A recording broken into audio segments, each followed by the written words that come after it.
বিসমিল্লাহির রহমানুর রহিম। আসসালামু আলাইকুম ও রহমাতুল্লাহ। প্রিয় বন্ধুগণ, কঠিন বিপদের সময় মুমিনের 7টি স্পেশাল আমল রয়েছে, যে আমল করার বিনিময় বা অনুসরণ করার বিনিময় আমাদের ব্যক্তি জীবনের সমস্ত বালা মুসিবত দূর হবে ইনশাআল্লাহ। সেই বিশেষ 7টি স্পেশাল আমল কি, সে বিষয়টি নিয়েই আজকের এই ভিডিওটি সাজানো হয়েছে।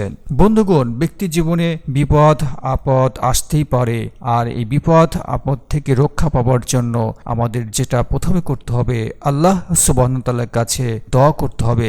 রাসূল সাল্লাল্লাহু আলাইহি সাল্লাম কোনো কঠিন সমস্যায় যখনই পড়তেন, আল্লাহ তাআলার কাছে একান্ত প্রার্থনা করতেন। তো চলুন কথা না বাড়িয়ে মূল ভিডিওতে চলে যাই আর জেনে নিই মুমিনের স্পেশাল 7টি আমল, যেটা করার বিনিময়ে তাকে কঠিন বিপদ থেকে আল্লাহ সুবহানাহু ওয়া তাআলা সুরক্ষা দেন।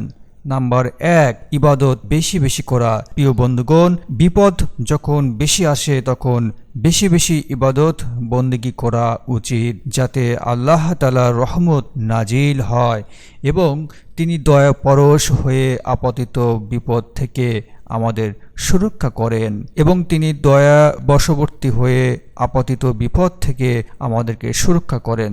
তাই যখনই কঠিন বিপদ উপস্থিত হয়, মুমিনের উচিত বেশি বেশি করে ইবাদত করা, আর একজন মুমিন সেটাই করে থাকেন।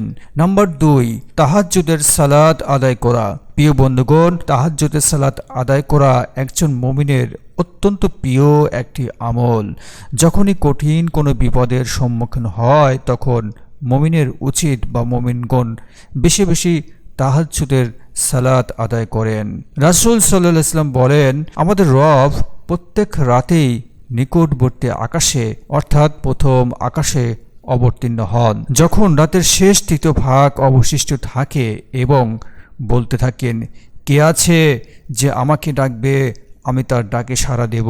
কে আছে যে আমার নিকট কিছু চাইবে, আমি তাকে দান করব। এবং কে আছে যে আমার নিকট ক্ষমা চাইবে, আমি তাকে ক্ষমা করব। সহিহুল বুখারী হাদিস 1145। সুতরাং বুঝতেই পারছেন প্রিয় বন্ধুগণ, শেষ রাতে বা তাহাজ্জুদের নামাজ কত গুরুত্বপূর্ণ।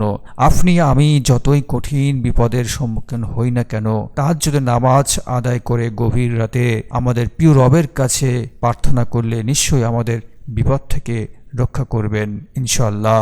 নাম্বার 3, আল্লাহ তাআলার কাছে বিনীতভাবে দোয়া করা। প্রিয় বন্ধুগণ, বিপদ আপদ থেকে রক্ষার অন্যতম উপায় হচ্ছে আল্লাহ সুবহানাহু ওয়া তাআলার কাছে বিনীতভাবে দোয়া করা, আকুতি মিনতি সহকারে তার কাছে পাপ থেকে ক্ষমা চাওয়া এবং তার সন্তোষ কামনা করা। তাহলে আল্লাহ তাআলা দোয়া কবুল করবেন এবং পাপীদের ধ্বংস করবেন না। আল্লাহ তাআলা বলেন, তোমার আগের সম্প্রদায় সমূহের কাছে রাসূল পাঠিয়েছিলাম, ততপর তাদের অবিশ্বাসের কারণে তাদের অভাব অনটন রোগ ব্যাধির দ্বারা পাকড়াও করেছিলাম, যাতে আকুতি মিনতি সহ আল্লাহ তাআলার প্রতি বিনীত হয়। যখন তাদের কাছে আমাদের শাস্তি এসে গেল, তখন কেন তারা বিনীত হলো না, বরং তাদের অন্তরসমূহ শক্ত হয়ে গেল। শয়তান তাদের কাজগুলোকে তাদের কাছে সুশোভিত করে দেখালো। সূরা আনাম আয়াত 42 এবং 43। প্রিয় বন্ধুগণ, সুতরাং বুঝতে পারছেন, আল্লাহ সুবহানাহু ওয়া তাআলার কাছে কোনো কিছু একান্ত বিনীতভাবে চাইলে তিনি অবশ্যই তা পূরণ করবেন, এবং আমরা যখন কঠিন বিপদের সম্মুখীন হই, তখন আল্লাহ সুবহানাহু ওয়া তাআলার কাছে শরণাপন্ন হব ইনশাআল্লাহ। 4, সদকা করা। প্রিয় বন্ধুগণ, কঠিন বিপদ থেকে পরিত্রাণের আরেকটি উপায় হচ্ছে সদকা করা। জানমালের উপর বিপদ আপদ ও আল্লাহ তাআলার অসন্তুষ্টি থেকে পরিত্রাণের অন্যতম উপায় হচ্ছে দান সদকা করা আর অন্যের প্রতি অনুগ্রহ করা। আল্লাহ তাআলা বলেন, নিশ্চয়ই আল্লাহর রহমত সৎকর্মশীলদের অতীব নিকটবর্তী। তিনি আরও বলেন, বস্তুত সৎকর্মশীলদের বিরুদ্ধে কোনরূপ অভিযোগ নেই, আর আল্লাহ ক্ষমাশীল দয়াবান। সুতরাং আমরা বেশি বেশি করে দান সদকা করব এবং আল্লাহ তাআলার শরণাপন্ন হব ইনশাআল্লাহ। নাম্বার 5, বিপদ আপদ থেকে পরিত্রাণের দোয়া। বন্ধুগণ, বিপদ আপদ আসতেই পারে, আর বিপদ যখন চলে আসবে তখন আমরা রাসূল সাল্লাল্লাহু আলাইহি ওয়াসাল্লাম এর শেখানো অনুযায়ী দোয়া পাঠ করব। রাসূল সাল্লাল্লাহু আলাইহি ওয়াসাল্লাম বলেছেন, আমি তোমাদের এমন কোনো বিষয়ের সংবাদ দেব যে তোমাদের কারো উপর যখন দুনিয়াবি কোনো কষ্ট, ক্লেশ অথবা বালা মুসিবত নাজিল হয় তখন তার মাধ্যমে দোয়া করলে তা দূরীভূত হয়। আর দোয়াটি হলো ইউনুস আলাইহিস সালামের দোয়া, আর সেটি হলো লা ইলাহা ইল্লা আনতা সুবহানাকা ইন্নী কুনতু মিনাজ জালিমিন।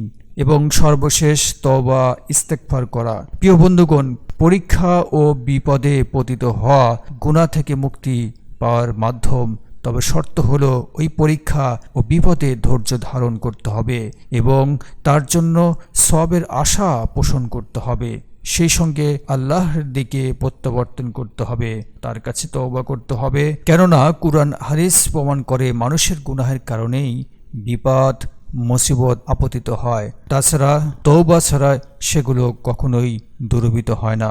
রাসূল সাল্লাল্লাহু আলাইহি ওয়াসাল্লাম বলেছেন, যে ব্যক্তি সর্বদা ক্ষমা চায় আল্লাহ তাআলা তার জন্য প্রত্যেক সংকীর্ণতা থেকে একটি পথ বের করে দেন এবং প্রত্যেক চিন্তা থেকে তাকে মুক্তি দেন, আর তাকে রিজিক দান করেন এমন স্থান থেকে যা সে কখনোই কল্পনা করে না। প্রিয় বন্ধুগণ, সুতরাং তওবা ইস্তেগফার আমরা বেশি বেশি করব। আর একজন মুমিন বিপদ আপদে পতিত হলে তওবা ইস্তেগফার এবং আল্লাহ সুবহানাহু ওয়া তাআলার কাছেই শরণাপন্ন হন। প্রিয় বন্ধুগণ, ব্যক্তি জীবনে আমাদের বিপদ আপদ আসতেই পারে, কিন্তু এই বিপদ আপদে নিজেকে ধৈর্য ধারণ করব এবং আল্লাহ সুবহানাহু ওয়া তাআলার কাছে শরণাপন্ন হব, তার নিকট আমরা হাত বাড়াবো। আল্লাহ সুবহানাহু ওয়া তাআলা অবশ্যই আমাদের সমস্ত বিপদ আপদ দূর করে দেবেন ইনশাআল্লাহ।